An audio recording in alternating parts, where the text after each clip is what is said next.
سلام دوستان نازنین، در این ویدیو قراره که چند تا سوال خیلی خفن از بخش جمع و تفریق کسر عام برایشون کار کنم. با ما همراه باشین تا آخر ویدیو را.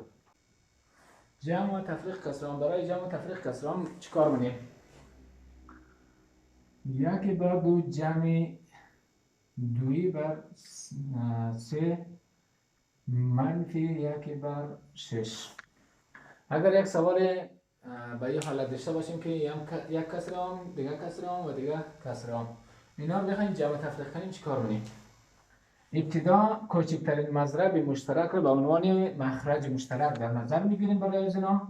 خب عددی رو میگیریم کوچکتر باشن و همچنین بر تک تک از این مخارج که تقسیم میشن، پورا تقسیم میشن. 6 تقسیم 2 میشه، تقسیم 3 میشه، تقسیم 6 هم میشه. صحیح. حالا این مخرج مشترک تقسیم تک تک مخرجا ضرب صورتش. 6 تقسیم 2 3 ضرب 1 3. علامت جمع بود جمع میگذاریم، منفی بود منفی میگذاریم. 6 تقسیم 3 2 ضرب 2 4.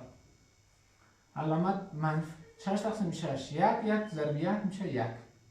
حالا بسیار راحت میتونید جمع تفریق کنید. 3 جمع 4 7 منفی 1 6 بر 6 مساوی با 1 میشه جواب از این سوال. یک سوال دیگه، 1 صحیح 2 بر 3 جمع 2 صحیح 3 بر 6 منفی 2 صحیح 1 بر 12. در این حالت اگر داشته باشیم چیکار کنیم؟ ابتدا اعداد صحیح از این حالت خارج منی، اینا را میگه غیر واجب یا را تک تک غیر واجب منی. بعد از که مخرج مشترک میگیریم، مخرج مشترک تقسیم تک تک مخرجا ضرب صورتش. 1 ضرب 3 3 جمع 2 5 بر 3. علامت جمع 2 6 12 جمع 3 میشه چی؟ 15 بر 6 منفی 2 ضرب 12 12 جمع 1 24 بر 12. ما در این علامت کار نداره، علامت بین از اینا نیه، پس جمع منی اینا را. اگر علامت اینجا باشد جمع بازم جمع منی، اگر اینجا علامت باشد 2 منفی مثلا 12 1 بر 12، اگر در این حالت باشد 2 ضرب 12 منفی 1 در اون حالت اینجا منفی منی. اما وقتی که علامت در اینجا در وسط از اینا نباشه، عدد صحیح باشه، غیر واجب منی، فقط عدد صحیح ضرب مخرج جمع صورت بر مخرج. خب حالا بین 3 و 6 و 12 رو مخرج مشترک میگیرید، چون تقسیم 3 هم میشه پورا، تقسیم 6 هم میشه، تقسیم 12 هم میشه. 12 تقسیم 3 4 ضرب 5 میشه چی؟ 20. علامت مثبت. 12 تقسیم 6 2 15 30. علامت منفی. 12 تقسیم 12 1 ضرب 24 میشه چی؟ 24. ببخشید این 2 ضرب 12 24 جمع 1 میشه چی؟ 25. 25. حالا جمع تفریق کنید دیگه بسیار راحت. 20 جمع 30 میشه چی؟ 50. 50 منفی 25 میشه چی؟ 25 در صورت در مخرج چی؟ 12. همین حالت در جواب رسید 25 بر 12.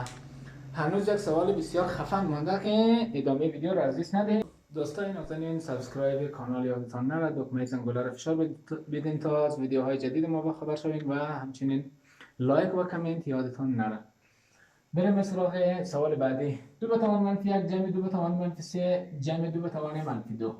اگر به این حالت داشته باشیم، اینایی که مخرج نداره مخرجش 1، مخرج نداره مخرجش 1 همیشه. خب با تغییر دادن جای صورت، وقتی از صورت یک عدد در مخرج مبری، توانش تغییر علامت میده. یک مبری در صورت 2 به توان منفی 1 در مخرج میده 2 به توان مثبت 1 میشه. جمع به راحتی 2 به توان منفی 3 را وقتی در مخرج میده 2 به توان مثبت 3 میشه. توانش تغییر علامت میده. جمع 2 به توان منفی 2 را در مخرج میده 2 به توان مثبت 2. به راحتی ساده میشه. 1 بر 2 خودش جمع 1 بر 2 به توان 3 یعنی چی؟ یعنی 2 3 دفعه در خود ضرب شده. 2 ضرب 2 ضرب 2 میشه 2 ضرب 2 4 ضرب 2 8. خیلی آسان. جمع 1 بر 2 به توان 2 یعنی 2 ضرب 2 دفعه در خود ضرب میشه 2 4. بین 2 و 8 و 4 مخرج مشترک میگیریم. چند را؟ 8 به عنوان مخرج مشترک. دوستان نازنین، ما میتونیم در اینجا 16 را مخرج مشترک بگیریم. 16 تقسیم 2 هم پورا تقسیم میشه، تقسیم 8 هم میشه، تقسیم 4 هم میشه. ولی 16 از 16 که در عدد کوچکتر هست 8 تقسیم هر سه تا از اینا میشه، پس ما 8 در نظر میگیریم. اگر 16 در نظر بگیریم اعداد ما یکم بزرگتر میشه و آخرش حتما نیاز به اختصار داریم. پس 8 میگیریم.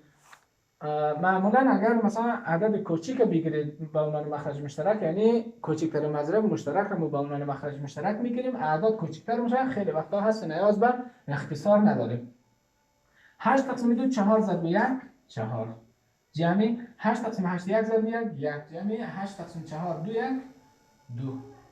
به همین راحتی ساده میشه. 4 جمع 1 5 جمع 2 7 7 بر 8. خیلی راحت به جواب رسیدیم، تمام شد. موفق و کامگار و خوشحال و سرفراز باشید.